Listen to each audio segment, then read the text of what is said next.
இயேசு உங்களை நேசிக்கிற பிரியமானவர்களே, இந்த நாளில் ஆண்டவர் நம்மளோடு பேசும்படியாய் வேதத்திலிருந்து சில வசனங்களை வாசித்து நாம் கற்றுக்கொள்ள வேண்டிய, கடைபிடிக்க வேண்டிய காரியங்களை பார்ப்போம். அது லூக்காவின் புஸ்தகம் 10வது அதிகாரம் 38வது வசனம் முதல் 42வது வசனம் முடிய வசனங்களை நாம் வாசித்து ஆண்டவர் நம்மளோடு இடைபடுகிற காரியத்தை பார்ப்போம். அவர் ஒரு கிராமத்தில் பிரவேசித்தார். அங்கே மார்த்தாள் என்னும் பெயர் கொண்ட ஒரு ஸ்திரீ அவரை தன் வீட்டிற்கு ஏற்றுக்கொண்டாள். அவளுக்கு மரியாள் எனப்பட்ட ஒரு சகோதரி இருந்தால், அவள் இயேசுவின் பாதத்தருகே உட்கார்ந்து அவருடைய வசனத்தை கேட்டுக்கொண்டிருந்தாள். மார்த்தாளோ பற்பல வேலைகளை செய்வதில் மிகவும் வருத்தமடைந்து அவரிடத்தில் வந்து, ஆண்டவரே, நான் தனியே வேலை செய்யும்படி என் சகோதரி என்னை விட்டு வந்திருக்கிறதை குறித்து உமக்கு கவலை இல்லையா? எனக்கு உதவி செய்யும்படி அவளுக்கு சொல்லும் என்றாள். இயேசு அவளுக்கு பிரதியுத்தரமாக, மார்த்தாளே, மார்த்தாளே, நீ அநேக காரியங்களை குறித்து கவலைப்பட்டு கலங்குகிறாய். தேவையானது ஒன்றே. மரியாள் தன்னை விட்டு எடுபடாத நல்ல பங்கை தெரிந்து கொண்டாள் என்றார். பிரியமானவர்களே, இதன் வழியை ஆண்டவர் நம்மளோடு பேசுகிற காரியங்கள் அநேக ஆண்களாக இருக்கட்டும், பெண்களாக இருக்கட்டும், ஆண்டவரை ஏற்றுக்கொண்ட, ஒருவேளை இந்த வசனம் இங்கு சொல்லப்பட்ட ஒரு கிராமத்துக்கு ஆண்டவர் போகிறார்.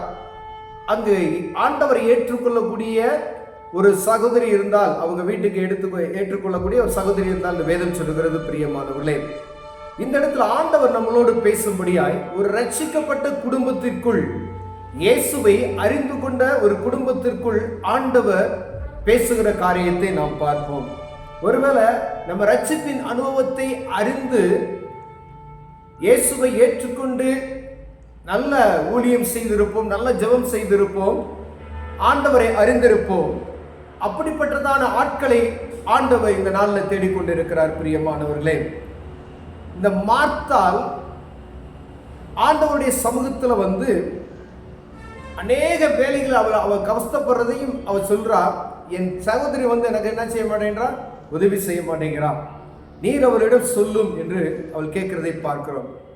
பாருங்க, அவளுக்கு மரியாள் எனப்பட்ட ஒரு சகோதரி இருந்தால், அவள் இயேசுவின் பாதத்தருகே உட்கார்ந்து அவருடைய வசனத்தை கேட்டுக்கொண்டிருந்தாள். ஆண்டவருடைய சமூகத்துல எல்லா மீட்டிங்கும் நம்ம அட்டென்ட் பண்ணுவோம். அப்படிப்பட்டதான ஆட்களுக்கு ஆண்டவர் என்னால் பேசிக்கொண்டிருக்கிறார். மரியாளை போல நாம் இருந்தோம். மரியாள் தன்னை விட்டு எடுபடாத நல்ல பங்கை தெரிந்து கொண்ட மரியாளை போல நாம் ஒரு நாட்களில் இருந்தோம். ஆனால் இப்போது இருக்கக்கூடிய சூழ்நிலை மார்த்தாளை போல இருக்கிறோம். பிரியமானவர்களே, ஆண்டவர் நம்மோடு பேசிக்கொண்டு இருக்கிறார். மரியாளை போல இருந்த நாம் ஏன் மார்த்தாளாய் மாறினோம் என்று ஆண்டவர் கேட்கிறார். ஏன் கேட்டீங்கன்னா, எப்ப மீட்டிங்னாலும் சரி, எந்த ஒரு மீட்டிங்னாலும் சரி, ஜெபம் செய்தல் ஆயிராது நம்மளை போல ஆட்கள் இல்லை என்று சொல்லத்தக்கதை ஆண்டவர் அவ்வளவு பிரியம் வைத்திருந்தார், அவ்வளவு உங்கள் மீது கிருபை வைத்திருந்தார், அவ்வளவு உங்கள் மீது பாசத்தை வைத்திருந்தார். பிரியமானவர்களே, அவர்களை பார்த்து ஆண்டவர் இந்த நாட்களில் ஒரு வார்த்தையை கேட்கிறார். ஆண்களாக இருக்கட்டும், பெண்களாக இருக்கட்டும், பார்த்துங்க, ரெண்டு பேருக்குமே ஆண்டவர் இருபுறம் கருக்குள்ள பட்டயம். ஆண்டவர் இருவரிடம் பேசுகிறார். ஒரு ஆண்கிட்டையும் பேசுவார், பெண்கிட்டையும் பேசுகிறார். பார்த்தீங்க, இந்த வசனம் ரெண்டு பேரும் கருக்குள்ளதாய் நீங்கள் வைத்துக் கொள்ளுங்கள். ஒருவேளை நீங்க சகோதரனாய் இருப்பீர்கள் என்று சொன்னால், ஆண்டவர் சமூகத்துக்கு நீங்க ஓடின நாட்களை நினைத்து பாருங்கள். இன்றைக்கு நீங்க பிரயாசப்படுகிற காரியங்களையும் நினைத்து பாருங்கள். நண்பு சகோதரிமார்கள், எவ்வளவோ நெருக்கத்திலும் சரி, எவ்வளவோ பாடுகளின் மத்தியிலும், வீட்டில் பொருளாதார வசதி இல்லாமல் இருந்த சூழ்நிலையிலும் ஆண்டவருடைய வார்த்தையை கேட்கும்படியாய் அவர்கள் ஓடி வந்த நாட்களை நினைத்து பார்க்கிறோம். பிரியமானவர்களே, அப்படிப்பட்டதான ஆட்களுக்கு ஆண்டவர் பேசிக்கொண்டு இருக்கிறார். எவ்வளவு நெருக்கமான நேரத்திலும் வந்து ஜெபம் செய்துவிட்டு, ஒரு குறிப்பிட்ட காரியத்துக்கு ஜெபம் செய்துவிட்டு பின்பு வீட்டில் போய் அவர்கள் வேலைகளெல்லாம் செய்து குடும்பத்துக்கும் அவர்கள் ஆசீர்வாதமாய் இருந்தார்கள், ஊழியங்களுக்கும் ஆசீர்வாதமாய் இருந்தார்கள், ஆண்டவருக்கும் பிரியமாய் இருந்தார்கள். பிரியமானவர்களே, ஆனால் ஒரு குறிப்பிட்ட நாட்களுக்குள் பிசாசு என்ன செஞ்சுட்டானா, அவங்களுக்குள்ள தேவையற்ற காரியங்களை விதித்தது, உலகப்புறமான காரியங்களை குறித்து பாருங்க. இந்த மார்த்தாளுக்குள்ள காணப்பட்ட காரியங்களை இயேசு அவருக்கு பிரதியுத்தரமாக, மார்த்தாளே, மார்த்தாளே, நீ அநேக காரியங்களை குறித்து கவலைப்பட்டு கலங்குகிறாய். தேவையானது ஒன்றே. மரியாள் தன்னை விட்டு எடுப்படாத நல்ல பங்கை தெரிந்து கொண்ட உங்களை பார்த்து ஆண்டவர் சொல்லுகிறார், மீண்டுமாய் ஒரு தொடுதல் நமக்கு தேவைப்படுகிறது. அவர்களை பார்த்து ஆண்டவர் சொல்லுகிற காரியம் தேவையானது ஒன்றே. மீண்டுமாய் நீங்க தேவ சமூகத்துக்கு வரும்படி ஆண்டவர் பேசுகிறார். பிரியமானவர்களே, நீங்க ஆண்டவர் சமூகத்தில் எப்படி ஆரம்பத்தில் இருந்தீங்களோ அதே கிருபையை ஆண்டவர் மேல வைக்க விரும்புகிறார். அதே ஏதோ ஒரு காரியத்துக்கு, ஏதோ ஒரு மனிதனுக்கு, ஏதோ ஒரு ஊழியத்துக்கு, ஏதோ ஒரு நாட்டுக்கு, ஏதோ ஒரு மக்களுக்கு பயன்படும்படி ஆண்டவர் பிரியப்படுகிறது நிமித்தமாய் ஆண்டவர் உங்களோடு பேசிக் கொண்டிருக்கிறார். அநேக காரியங்கள், ஒன்றல்ல ரெண்டல்ல, தேவ சமூகத்துக்கு நீங்க ஜெபிக்கிற நேரங்களை எடுத்துக்கொள்ளுங்கள். எவ்வளவு நேரம் ஆதியில இருந்த ஜெபத்தையும் இப்ப இருக்கிற ஜெபத்தையும் நீங்கள் எடுத்துக்கொள்ளுங்க. உங்க வேத வாசிப்பை நீங்கள் பாருங்க. ஆதியில இருந்த வேத வாசிப்பும் இப்ப இருக்கிற வேத வாசிப்பை பாருங்க. ஆண்டவர் உங்கள் மீது பாசம் வைத்தது நிமித்தமாக இம்மட்டுமாய் உங்களை ஆசீர்வதித்து ஆண்டவர் கிருபையினால் வழிநடத்தி வருகிறார் என்பதை ஒரு நாள் நாம் மறந்து போய் விடாதபடிக்கு ஆண்டவர் நமக்கு கொடுத்த அந்த கிருபையான வரங்களையும் ஆண்டவர் நம்ம மீது அபிஷேகத்தையும் இழந்து போகாதபடிக்கு ஆண்டவர் உங்களோடு என்னோடு பேசிக் கொண்டிருக்கிறார். உங்களுக்கு கிடைக்கப்பட்ட நேரத்தில் எத்தனையோ வகையான ஊழியங்கள் இருக்கிறது. அந்த ஊழியங்களுக்காக ஜெபம் செய்யுங்க. அந்த நீங்க ஜெபம் செய்த ஊழியத்தின் நேரத்தை, நீங்க ஜெபித்த நேரத்தை இப்படி எதற்காக நீங்கள் பயன்படுத்துகிறீர்கள் என்பது ஆண்டவர் உற்று நோக்கி கொண்டு இருக்கிறவராய் இருக்கிறார். உங்க குடும்பத்தை குறித்ததான கவலை ஒரு நாள் இல்லை, ஆனா இப்போ உங்களுக்கு அந்த கவலை இருக்கிறது. ஆனா அன்று ஆண்டவர் பார்த்துக் கொள்வார் என்ற அந்த விசுவாசம் இன்று உங்களுக்கு குறைந்து விட்டது. ஏதோ ஒரு மனக்கவலை, ஏதோ உங்களுக்குள்ள ஒரு மனச்சோர்வுகள் உண்டாயிருக்கிறதை அறிய முடிகிறது. பிரியமானவர்கள், ஆண்டவர் உங்களோடு தான் பேசிக் கொண்டு இருக்கிறார். எல்லாவற்றையும் விட்டுவிட்டு ஆண்டவரை நோக்கி நீங்கள் பார்க்கும் பொழுது, அவருக்காய் நீங்கள் ஏதாவது செய்யும் பொழுது ஆண்டவர் உங்கள் குடும்பத்தையும் ஆசீர்வதிப்பார், உங்கள் பிள்ளைகளையும் ஆசீர்வதிப்பார். பாருங்க, நீங்க வீட்டுல தேவ சமூகத்துல நீங்க உட்கார்ந்து ஒரு சகோதரி மாரோ இல்ல ஒரு சகோதரனோ ஆண்டவர் உங்களை தெரிந்து கொண்டிருந்தார், உங்கள் நிமித்தமாய் உங்கள் குடும்பத்தை ஆசீர்வதித்தார்.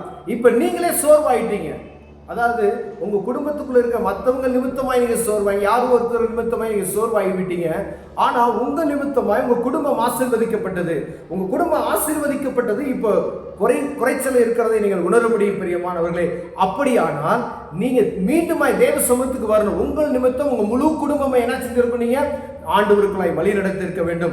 தன் சொந்த குடும்பத்தை வழி நடத்த முடியலன்னா எவ்வளவு பெரிய கஷ்டம் பாருங்களேன். நீங்க உங்க குடும்பத்துக்காய் நீங்க ஜெபிக்கிறீங்களா? ஒருவேளை நீங்க ஜெபிக்கிறவா கர்த்தருக்கு நான் நன்றியோடு ஸ்தோத்திரிக்கிறேன். பிரியமானவர்களே, ஒருவேளை நீங்க ஜெபிக்கல அப்படின்னு சொன்னா உங்க கணவனுக்காய், உங்க மனைவிக்காய், உங்க பிள்ளைகளுக்காய் அனுதினமும் தேவ சமூகத்துல ரட்சிக்கப்படாத மனைவிக்கு, ரட்சிக்கப்படாத கணவனுக்கு, ரட்சிக்கப்படாத பிள்ளைகளுக்கு நீங்க ஜெபிக்கிறவர்களாய் ஆண்டவர் விரும்புகிறார். ஒருவேளை நம்ம அப்படி ஜெபிக்காம அந்த ஜெபத்தை விட்டு நாமும் உலகப்புறமான காரியத்தோடு இணைந்து ஓடிக்கொண்டு இருப்போமே, ஆனால் அப்படிப்பட்ட ஆட்களை பார்த்து ஆண்டவர் என்று பேசுகிறார்.